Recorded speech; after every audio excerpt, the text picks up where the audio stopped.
오늘 주시는 하나님의 말씀 레위기 5장 16절로 6장 7절까지 저와 여러분 함께 나누어 교독하도록 하겠습니다.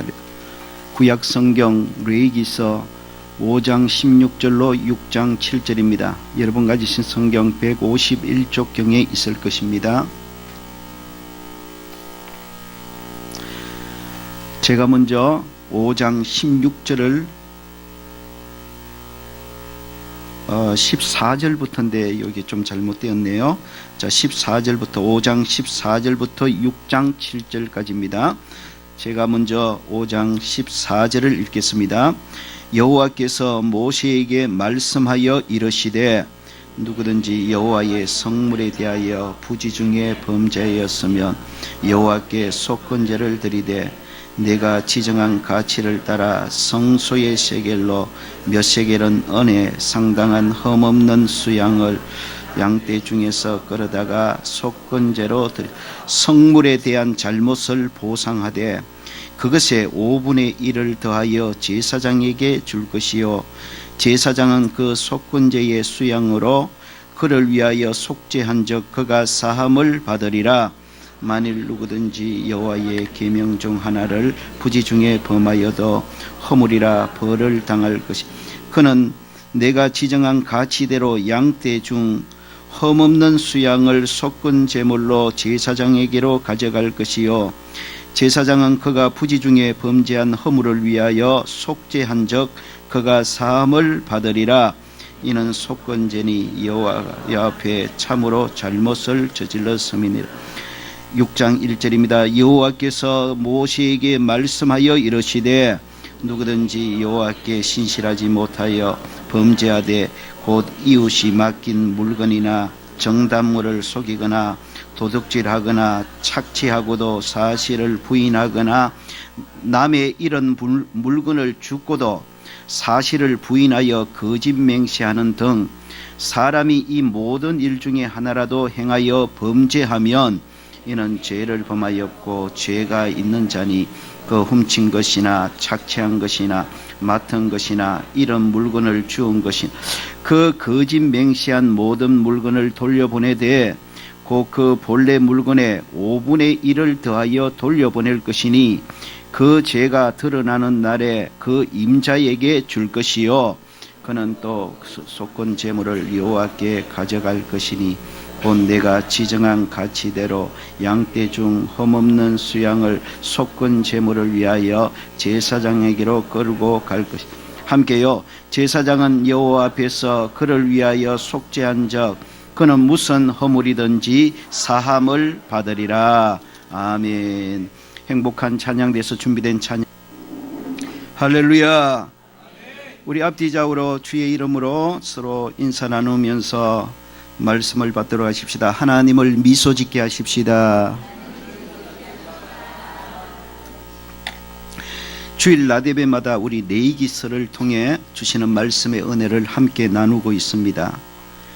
레위기는 5가지 제사를 소개함으로 시작되고 있습니다. 우리 지난 5주에 걸쳐서 살펴본 대로 번제, 소제, 화목제, 속죄제, 이제 오늘 살펴보게 될 속건제까지 이 5가지 제사를 소개합니다. 흔히 레위기의 5대 제사라 칭합니다. 이 레위기의 5대 제사는 그림자라 그랬습니다. 그리고 이 5대 제사들의 실체는 예수 그리스도이십니다.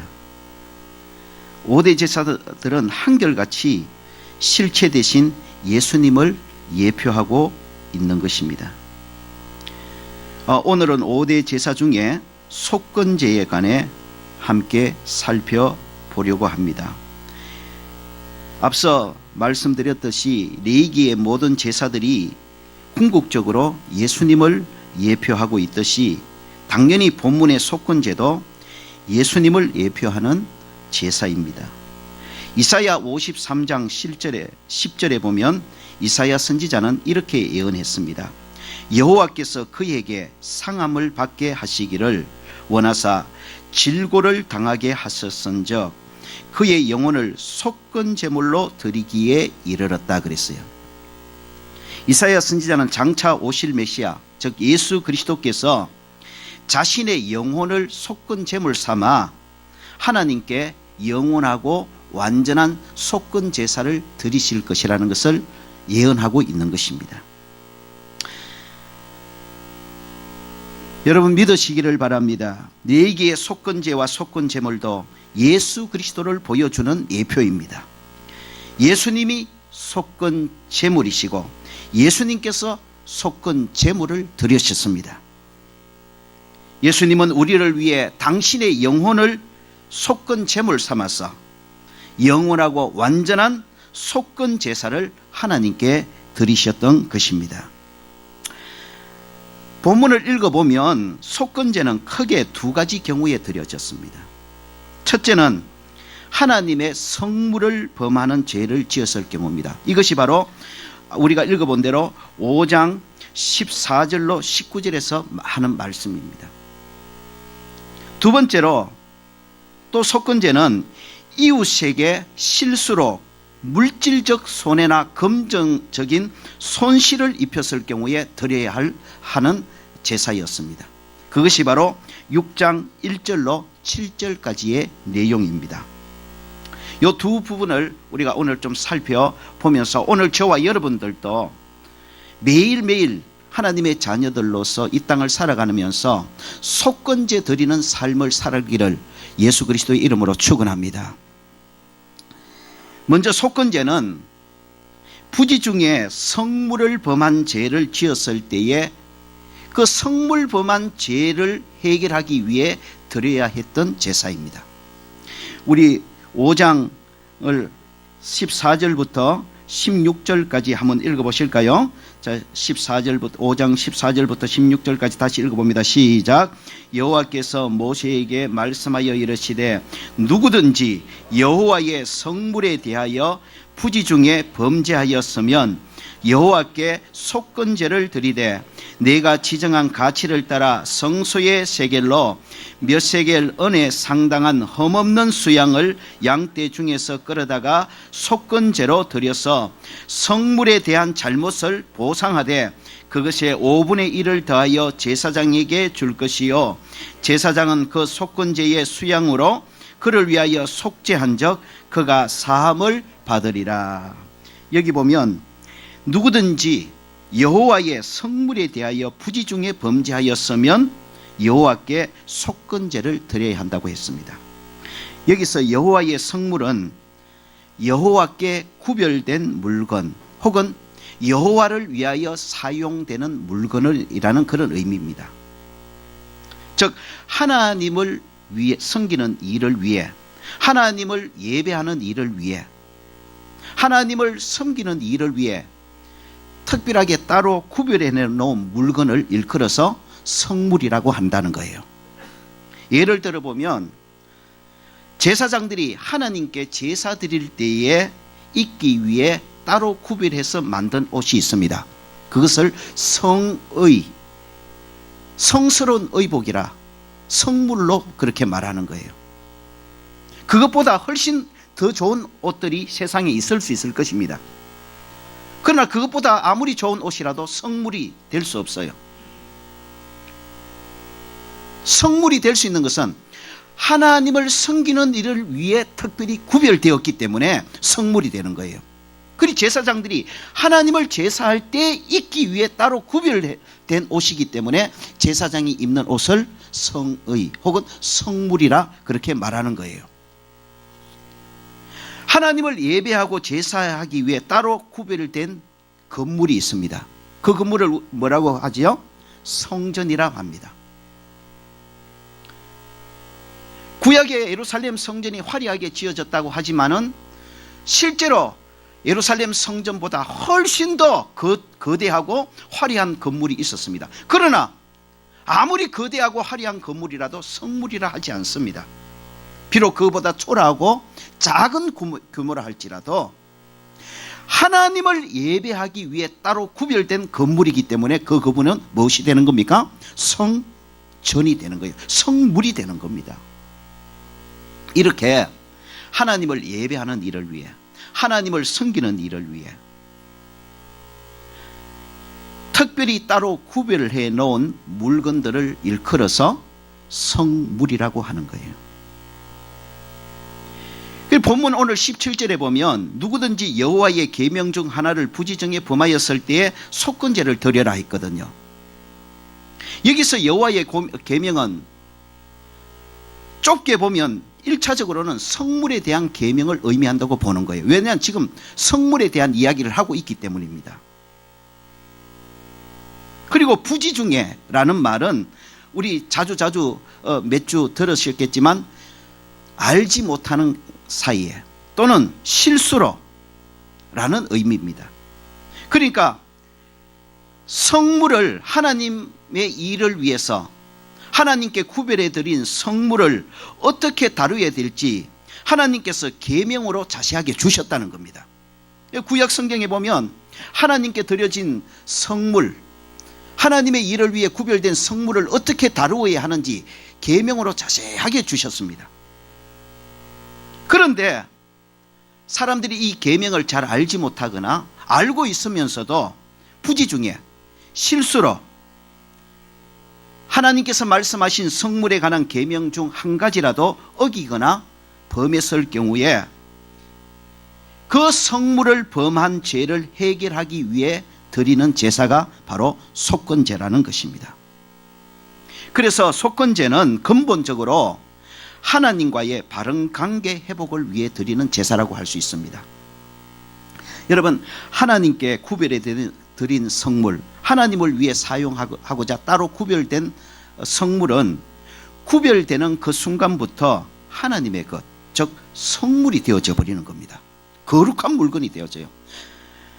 물건이 앞서 말씀드렸다시피 대단하게 귀하고 아주 중요하고 가치 있어서 성물이 되는 것이 아니라 어떤 것이라도 하나님을 섬기는 일에 사용하고자 따로 구별되는 그 순간, 하나님께 구별해 드리는 그 순간 하나님의 것이 되어져 버리는 거예요. 성물이 되는 겁니다.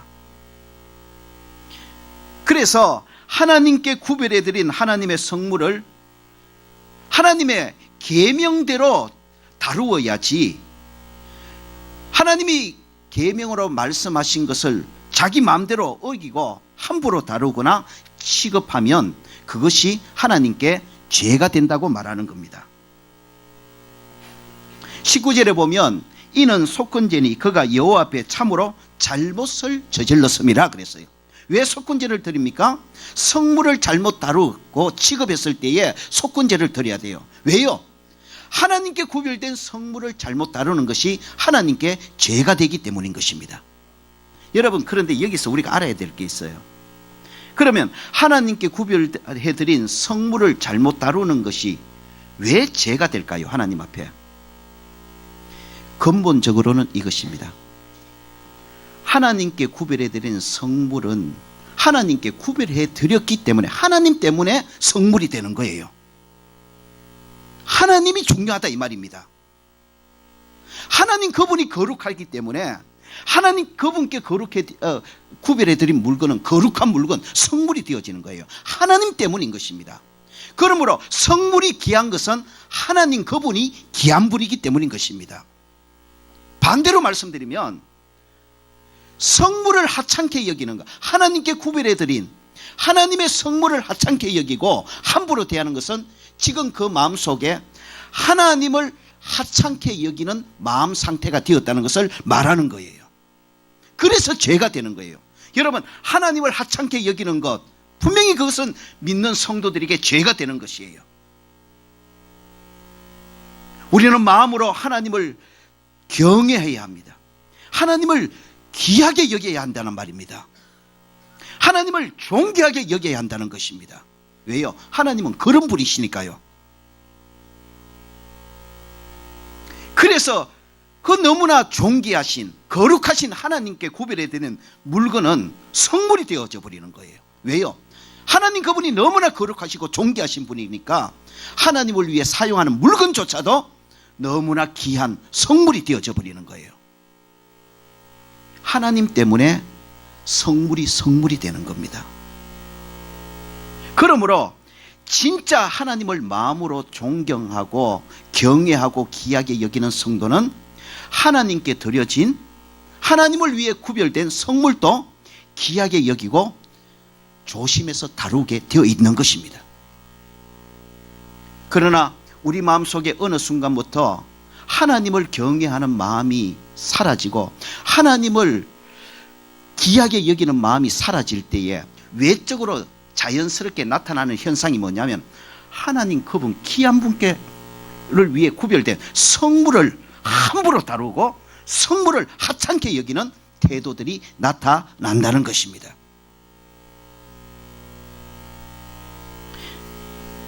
그러므로 속건 제사는 단순히 성물을 잘못 다루어서 드렸다는 그 의미 이전에 더 중요한 의미가 뭐냐면 하나님을 가볍게 여기고 하찮게 여길 정도로 잘못된 하나님을 향한 잘못된 마음의 자세를 속건제를 드리면서 회개하고 하나님을 경외하고 하나님을 귀하게 여기는 마음을 다시 회복하는 제사가 속건제임을 믿으시기를 축원합니다. 여러분, 이 속건제 정신은 오늘도 신약 그대로 이어지고 있다고 우리는 분명히 믿어야 합니다. 하나님을 경외하는 마음을 가진 자는 하나님을 위해 거룩하게 구별된 성물을 중히 여기는 것, 그것은 너무나 당연하고 자연스러운 자세인 것입니다. 그래서 구약시대의 성물 정신은 형식은 사라졌을지 모르지만 그 내 안에 담겨져 있는 근본 정신은 오늘 신약시대에도 그대로 이어지고 있다고 봐야 되는 거예요. 그래서 오늘 우리가 사용하는 이 예배당을 성전이라고 표현하는 것이 맞느냐 안 맞느냐 말싸움이 많습니다. 저는 성전이라고 표현하는 것이 100% 틀렸다고 봅니다. 그러나 성전이라고 표현하는 것이 100% 맞다고도 봅니다.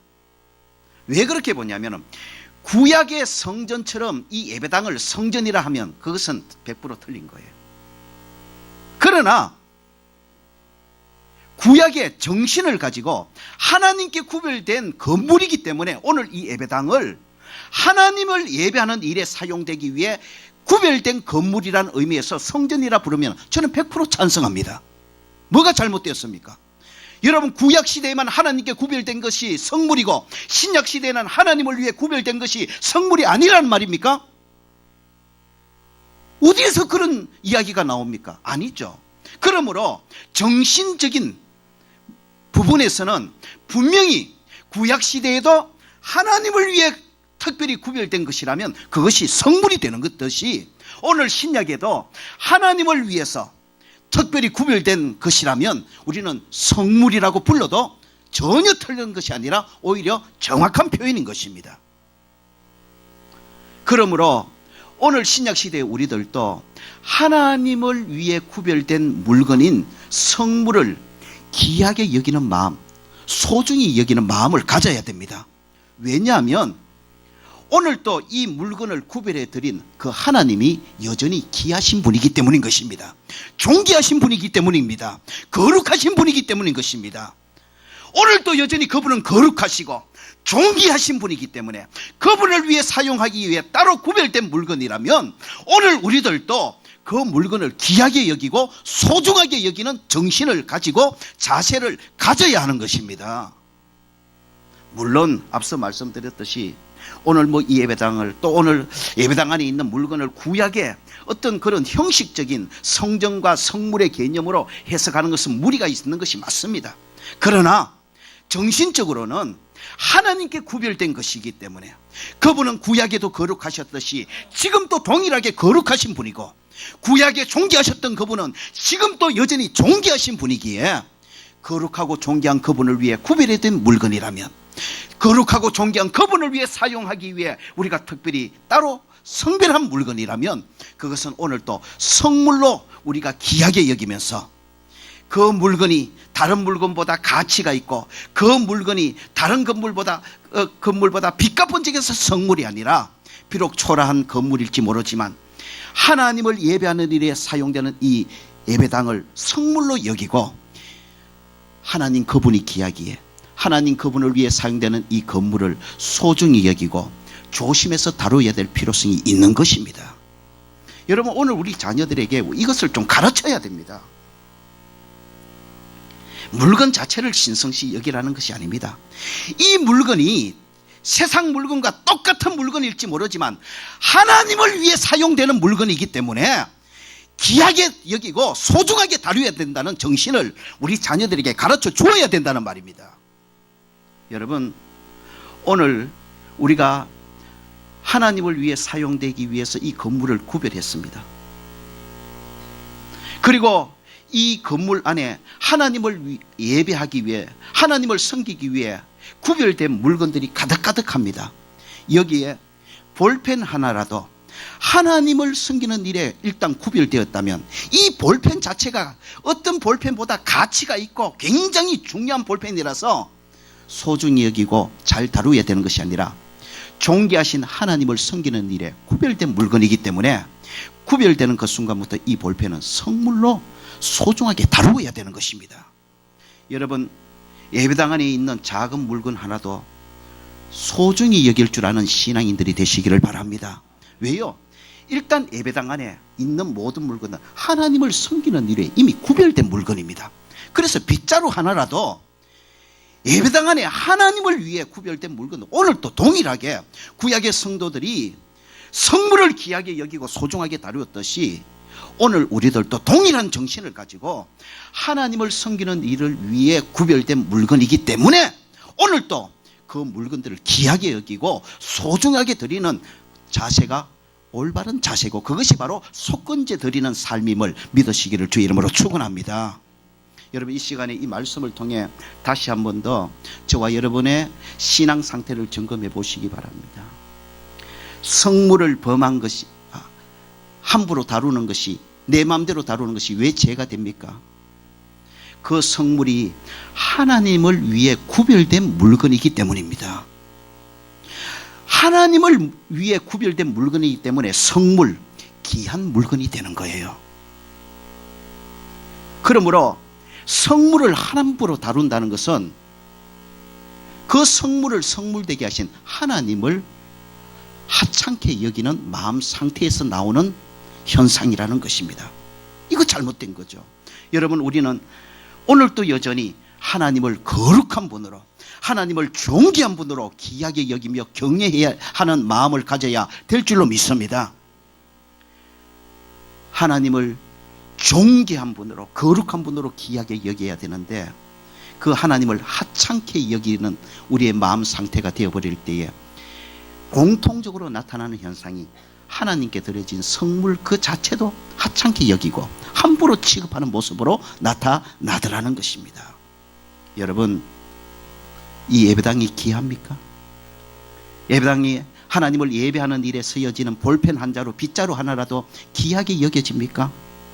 그것이 가치 있어가 아니라, 그것이 특별한 물건이 아니라 바로 그것이 내가 너무나 사랑하고 내가 너무 존귀하게 여기고 내가 너무나 경외하고 사랑하는 하나님을 위해 사용되는 물건이기 때문인 것입니다.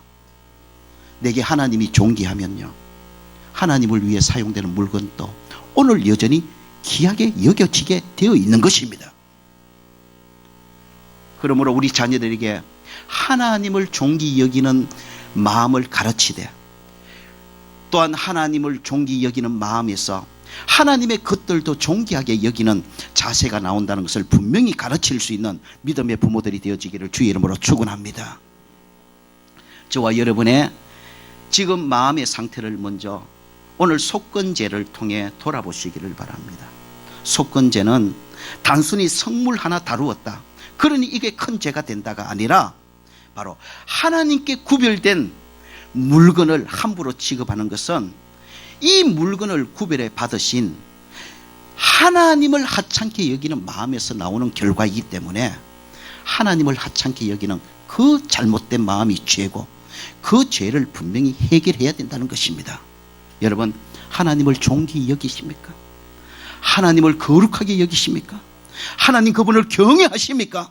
하나님 그분을 향한 두려움이 있습니까? 경건한 두려움 말입니다.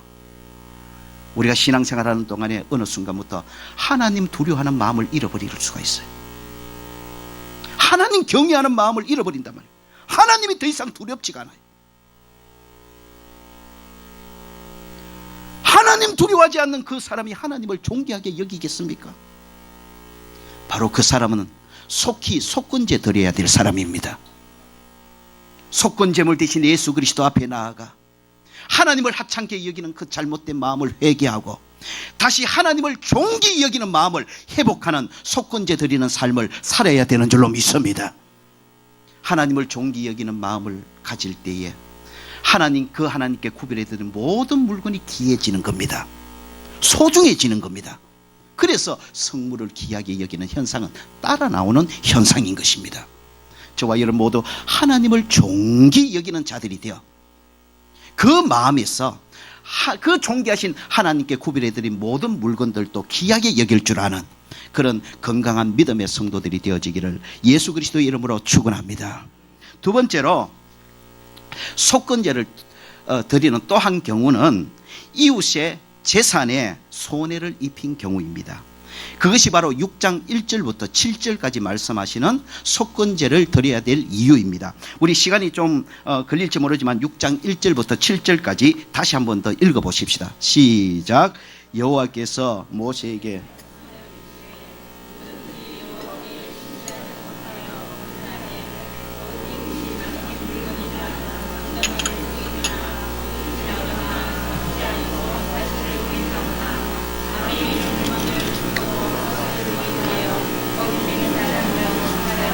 모든 일 중에 하나라도 행하여 범죄하면 이는 죄를 범하였고 죄가 있는 자니 그 훔친 것이나 착취한 것이나 맡은 것이나 이런 물건을 주운 것이나 그 거짓 맹세한 모든 물건을 돌려보내되 그 본래 물건의 5분의 1을 다하여 돌려보낼 것이니 그 죄가 드러나는 날에 그 임자에게 줄 것이요 그는 또 그 속건 제물을 여호와께 가져갈지니 곧 내가 지정한 가치대로 양떼 중 흠없는 수양을 속건 제물을 위하여 제사장에게로 끌고 갈 것이요 제사장은 여호와 앞에서 그를 위하여 속죄한 적 그는 무슨 허물이든지 사함을 받으리라.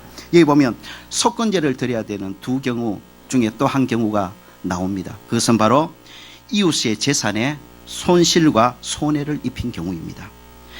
특히 6장 2절로 3절에 보면 5가지 경우를 예로 구체적으로 말씀하고 물론 이 외에도 많겠죠. 이웃의 재산에 손실을 입힌 여러 모습들이 있지 않겠습니까? 그러나 우리가 살아가는데 이 5가지 경우는 종종 저와 여러분의 삶의 현장에 지금도 나타나고 있는 일들입니다. 그 이웃의 재산에 손실을 입힌 5가지 경우를 2절을 한번 보시면 6장 2절을 보시죠. 누구든지 여호와께 신실하지 못하여 범죄하되 이것이 죄가 된다는 말입니다. 5가지입니다. 이웃이 맡긴 물건이나 전당물을 속이거나 도둑질하거나 착취하고도 사실을 부인하거나 남이 잃어버린 물건을 줍고도 사실을 부인하여 거짓 맹세하는 사람이라 그랬습니다. 자, 5가지인데요. 첫째는 이웃이 잠시 맡겨놓은 물건을 가로채는 경우입니다.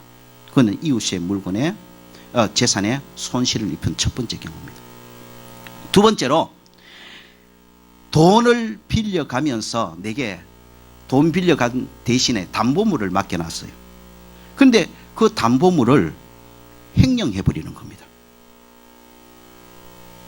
그것도 이웃의 재산에 손실을 끼치는 행위라 그럽니다. 셋째로 이웃의 물건을 도둑질하는 경우입니다. 당연히 이것은 이웃의 재산에 손실을 입히는 경우죠. 넷째, 이웃에 대해 사기를 친 경우입니다. 거짓말로 이웃의 재산에 사기를 쳐서 손실을 입히는 경우입니다. 5번째, 타인이 잃어버린 물건을 획득하고 저 사람이 잃어버렸다는 것을 알면서도 돌려주지 않는 경우입니다. 여러분, 우리가 잃어버린 물건을 줍는 경우가 종종 있지 않습니까? 돈도 물건도 주는데 잃어버린 대상이 누군지 모르면 못 돌려주지 않습니까? 그럴 때는 믿음의 사람들로서 처리하는 아름다운 방법들이 있습니다. 그러나 믿는 사람이든지 믿지 않는 사람인지 상식적인 선에서 내가 어떤 물건을 주었는데 이걸 누가 잃어버렸는지 알면 당연히 어떻게 해야 됩니까? 그 잃어버린 그 사람에게 돌려주는 게 맞죠. 그런데 여기서 말하는 것은 잃어버린 사람이 누군지 알면서도 잃어버린 물건을 내가 주워놓고 모른 척 씻지하면서 내가 소유하는 것을 하나님 앞에 죄가 된다 이 말입니다. 이 5가지의 공통적인 경우는 바로 이것입니다. 명백하게 재산상의 피해와 손실을 이웃에게 입혔다는 것입니다. 이것이 중요한 것입니다. 이웃이 잠시 맡겨놓은 물건을 가로채는 경우도, 담보물을 횡령하는 경우도, 이웃의 물건을 도둑질한 경우도, 이웃에 대해 사기를 친 경우도, 타인이 잃어버린 물건을 누가 잃어버린지 알면서도 돌려주지 않는 경우도 한결같이 이웃에게 재산상으로 손해를 입힌 과실과 잘못이고 그것이 하나님 앞에 죄가 되고, 그래서 이런 이웃에게 재산상으로 손해와 손실을 입힌 이것이 하나님 앞에 죄가 되기 때문에 이 죄 문제를 해결하기 위해 반드시 드려야 될 제사가 무슨 제사라고요? 속건 제사다 이 말입니다. 그런데 이웃의 재산에 손해를 입혀 드리는 속건제는 2가지 특징이 있습니다. 첫째는 반드시 하나님 앞에 속건 제물을 드려야 된다는 겁니다. 왜 이웃에게 잘못을 했는데 하나님 앞에 속건 제사를 드리라고 할까요? 짐승을 잡아서 하나님 앞에 먼저 제사를 드리래요. 그것은 우리가 비록 사람에게 잘못을 범하고 과실을 범해도 궁극적으로는 그 잘못과 과실이 되는 죄가 하나님께 범하는 죄이기 때문에 그렇습니다.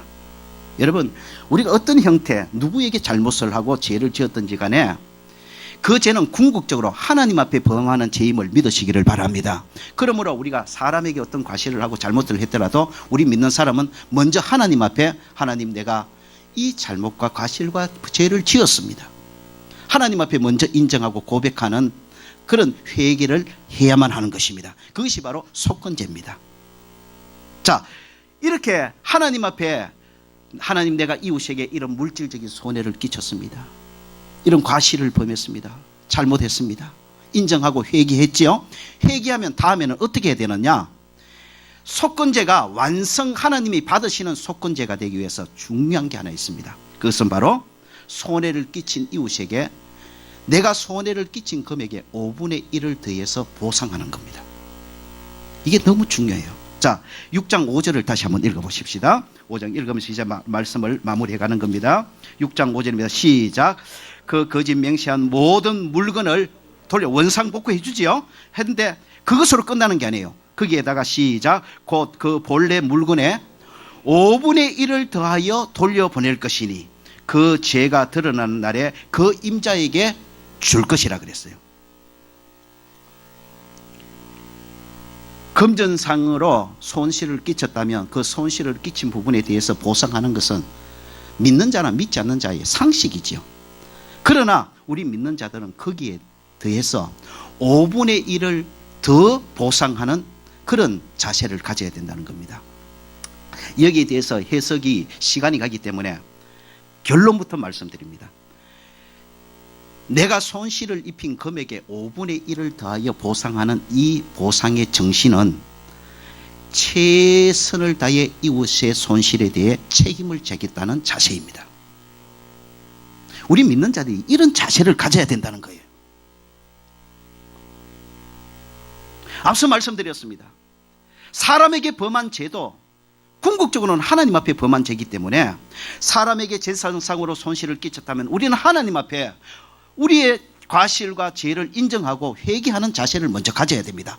그러나 하나님 앞에 회개했다고 말하면서 그것으로 끝내버리면 안 된다는 것입니다. 이웃의 재산에 손해와 손실을 끼쳤다면 당연히 먼저 하나님께 회개하고 하나님께 회개한 이후에 이웃에게 끼친 물질적 손실에 대해서 보상하는 자세를 가져야 된다는 말입니다. 보상하는 자세를 가지되 5분의 1을 더해서 보상하는 자세, 즉 내가 지금 내 형편에서 최선을 다해서 이미 이웃에게 손실과 손해를 끼쳤지만 믿음의 사람으로서 내가 끼친 손해와 손실에 대해서 최선을 다해서 보상해 주려는 그런 자세와 태도를 가지는 것이 하나님 앞에서 믿는 자의 도리고 그것이 바로 속건제 드리는 삶의 모습이라는 것입니다. 그러므로 여러분, 속건제사는 앞서서 하나님의 성물을 범한 죄 문제를 해결하기 위한 제사라 그랬잖아요. 그것은 하나님과의 바른 관계를 회복을 위한 제사로 볼 수 있죠. 뿐만 아니라 이 속건제는 사람과의 바른 관계 회복을 위한 제사이기도 한 것입니다. 여러분, 우리가 사람과의 관계가 깨어지는 이 세상을 살아가는 동안 믿는 자나 불신자들에나 가장 흔한 경우 중에 하나가 물질적인 문제입니다. 그렇지 않습니까? 얼마나 건강하던 관계, 화목하던 관계, 친밀한 관계가 물질 때문에 부부 사이가 깨어지고 그 친밀하던 형제, 피를 나눈 형제 사이가 원수로 돌변하고 믿는 우리 천국의 한 식구들이 원수처럼 되어져 버리고 이웃과 원수처럼 되어버리는, 정말 이 물질이요, 참 인간관계를 깨트리는 주범 중에 하나임을 우리는 부인할 수가 없습니다. 이것을 우리가 이 땅을 살아가는 동안 저와 여러분이 스스로 겪으면서 살아가는 문제예요. 여러분, 우리가 정말 이 세상을 살아가다 보면 믿는 자도 부족하기 때문에 본의 아니게, 오늘 말씀 그대로 부지 중에 정말 본의 아니게, 고의가 아니에요, 정말로 본의 아니게 실수로 상황에 의해서 내 의지와 상관없이 이웃에게, 형제에게 물질적 손해와 손실을 끼치는 경우가 종종 있지 않습니까? 인간의 힘으로는 불가항력적이야. 안 돼. 어떻게 해볼 수가 없는데, 그런 상황 가운데 그만 이웃에게, 형제에게 물질적 손해와 손실을 끼치는 경우가 종종 있는 거예요. 중요한 것은 그때에 그것이 하나님 앞에 분명히 죄가 된다는 걸 본의 아니게 정말 부지 중에 끼친 실수지만 상대방을 아프게 했고 상대방을 고통스럽게 했기 때문에 하나님 앞에 죄가 되기에 우리가 부지 중에 이웃에게 범한 그런 물질적 손실이라 할지라도 하나님, 제가 이런 실수를 범했습니다, 과오를 범했습니다, 인정하고 회개하는 속건제 드리는 자세가 필요하다는 겁니다. 그러나 거기서 끝나서는 안 된다는 겁니다. 적어도 우리 믿는 자들은 하나님 앞에 한 단계 더 나아가야 그것이 하나님 받으시는 속건제사가 된다는 것입니다. 무엇입니까? 잃어버린 물건을 돌려주되 거기에 5분의 1을 더해서 돌려주려는, 즉 상대방에게 손실을 끼쳤어요. 부지 중에 정말 본의 아니게 손해를 끼쳤습니다. 그러면 우리 믿는 자들이기 때문에 내가 끼친 손해와 손실에 대해서 최선을 다해서, 지금 내 상황에서 정말 최선을 다해서 보상하려는 마음 자세와 행동의 자세가 필요하다는 겁니다. 여러분, 저와 여러분이 경험했지 않습니까? 저도 6억이라는 돈을 부도 내봤습니다. 저는 물질적으로 갚을 능력이 없었습니다. 그런데 정말로 저는 이거 하나는 가졌습니다. 그분들에게 진심으로 미안한 마음을 가지고 최선을 다해서 한 달에 10,000원 갚을 때도 있고 한 달에 10만 원 갚을 때도 있고 한 달에 돈이 안 되면 5,000원 갚을 때도 있었습니다. 그게 1년이 지나니까 제게 저로 인해서 물질적 손실을 받던 분들이 감동을 받아가지고 저한테 전화 와서, 목사님, 이만하면 목사님 마음을 알았습니다. 이제 남은 돈 안 받겠습니다. 안 주셔도 됩니다. 목사님 제게 충분히 감동을 주셨습니다. 그러면서 정말 제가 빚진 금액의 3분의 1 정도는 안 받겠다고 탕감받은 거예요. 지금도 그분들에 대한 고마운 마음을 가지고 있죠. 제가 왜 이 말씀을 드리느냐 하면 이 말씀이 맞다고요. 하나님의 말씀이 맞더라고요. 여러분, 어차피 우리가 살아가다 보면 진짜 본의 아니게 어떡하겠습니다. 어쩔 수 없는 상황이 실수로 상황이 꼬여서 이웃에게, 형제들에게 물질적 손해를 끼칠 수가 있지 않습니까? 안 그랬으면 좋겠지만 그때에 정말로 그 물질적인 손실로 인해서 인간관계가 깨어져 갈 때에 물질로 인하여 깨어져가는 인간관계를 회복하는 가장 기본은 마음의 자세와 행동의 자세입니다. 내가 손실을 끼친 만큼 다 갚지는 못해도, 다 보상해 주지 못해도 정말 내가 본의 아니게 손실을 끼친 부분에 대해서 진심으로 미안해하면서 죄송스러워하면서 행동으로 내가 5분의 1을 더하여 갚겠습니다, 최선을 다해서 내가 갚겠습니다라는 그런 우리 마음의 자세와 행동의 자세를 가질 때 여러분 이 세상에 어느 사람이 본의 아니게 물질적 손해를 끼친 나를 끝까지 원수 취급하겠습니까? 그렇지 않다는 거죠. 물질적 손해를 받아서 속도 상하고 강의가 어느 정도 깨어났지만 그러나 물질적 손해를 끼친 그 사람이 정말 마음으로 진심으로 미안해하면서 내가 5분의 1을 더해서라도 꼭 갚겠습니다. 최선을 다해서 내가 갚아나가겠습니다. 보상하겠습니다라는 그런 마음과 자세를 보인다면 여러분 아직 내가 물질을 다 갚지도 못하고 아니 갚지 못할지는 모르지만 나로 인해 물질적 손해를 본 사람이 마음의 감동을 받고 깨어졌던 인간관계가 오히려 회복되는 아름다운 열매가 맺어지는 줄로 믿으시기를 축원합니다. 이게 중요하다는 거예요. 말씀을 맺습니다. 여러분 저와 여러분이 신문 또는 여러 가지 매스컴을 통해 한 번쯤은 다 들어보셨을 거예요. 지금 교도소 가면 믿는 사람들이 경제사범으로 많이 들어가 있습니다. 믿는 사람들이라고 실수 없고 본의 아니게 물질적인 그런 어려움 안 당할 수가 있겠습니까? 그럴 수 있겠죠. 그런데 그 경제사범으로 교도소 들어가 있는 그리스도인이라 칭하는 그 사람들을 향해 세상 사람들은 너무너무 혐오감을 느끼면서 비판하고 있다는 거죠. 많은 경우에. 그 핵심 이유가 뭐냐? 그들의 입에서 자신이 실수해서 부지 중에 고의가 아니게 이웃에게 물질적 손해를 끼쳤단 말입니다. 끼쳤어요. 그래 놓고 그 끼친 것도 인정하는데 그 입에서 나오는 말이 그러나 나는 하나님께 회개했습니다.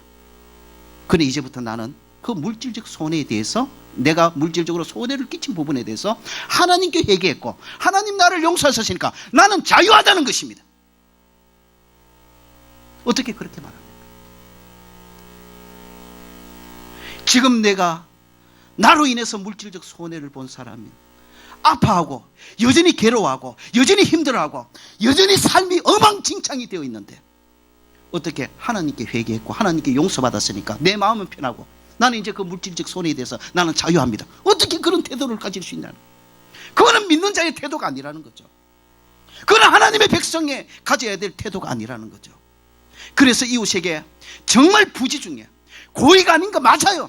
실수예요. 너나 나나 그런 실수로 이웃에게 크고 작은 물질적 손해를 끼칠 수 있어요. 그때 우리는 하나님 앞에 정직하게 인정하고 회개해야 합니다. 그러나 거기서 끝나면 안 돼요. 나는 하나님 앞에 회개했으니, 하나님 앞에 회개하고 하나님 앞에 용서받았으니 이웃에게 끼친 손해에 대해서 나는 책임이 없다, 나는 자유하다, 그러면 안 된단 말이에요. 오늘 성경 말을 합니다. 하나님 앞에 인정하고 회개하는 속건 제물을 드렸다면 나아가서 손실을 끼친 금액에다 5분의 1을 더하여 보상하라는 겁니다. 최선을 다해 정말 그 내가 끼친 물질적 손해에 대해서 마음으로 죄송해야 하면서 정말 그 손실을 내가 보상하겠다는 그런 마음의 자세와 행동을 가지라는 것입니다. 여러분 이 시간 다시 한번 우리 마음의 자세와 신앙 자세를 돌아보십시다. 불신자들이 그렇게 혐오하는 그 사람 중에 저와 여러분이 포함되어 있지는 않습니까? 물질적 손해를 본의 아니게 끼치는 건 어쩔 수 없는 것입니다. 그 다음이 중요합니다. 정말로 하나님 앞에 진실하게 인정하고 회개하는 자는 하나님께 회개하고 용서받았으니 그것으로 끝이다, 나는 더 이상 책임이 없다, 나는 자유하다고 말하지 않습니다. 하나님 말씀하십니다. 나에게 진실하게 인정하고 회개했느냐? 그러면 이제 나가서 네가 손실을 끼친 그 사람에게 손실을 끼친 것에 5분의 1을 더하여 보상하라. 그것이 진정한 속건 제사인 것입니다.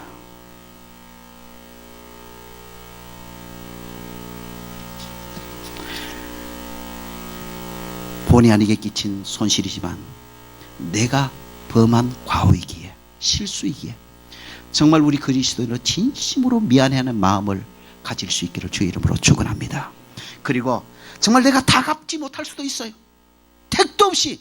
왜요? 내 형편이 그러니까. 그러나 내가 최선을 다해서 갚겠다는 그런 자세를 가질 때 설령 물질적인 문제가 다 해결되지 않았다 할지라도 물질로 인하여 깨어졌던 그 인간관계가 다시 예수 안에서 아름답게 회복되어지고, 예수 안에서 한 형제 자매요, 한 천국 백성이요, 피를 나눈 형제 자매의 아름다운 관계로, 건강한 인간관계로 회복되어지는 은혜가 있을 줄로 믿습니다. 이렇게 저와 여러분 모두가 이 땅을 살아가는 동안 하나님이 기뻐 받으신 속건 제사를 드리는 믿음의 사람들이 되어 하나님도 기쁘시게 하고, 인간관계도 건강하고, 그래야 하나님 앞에서 저와 여러분의 마음도 거기에서 진정한 자유함과 평안함이 있지 않겠습니까?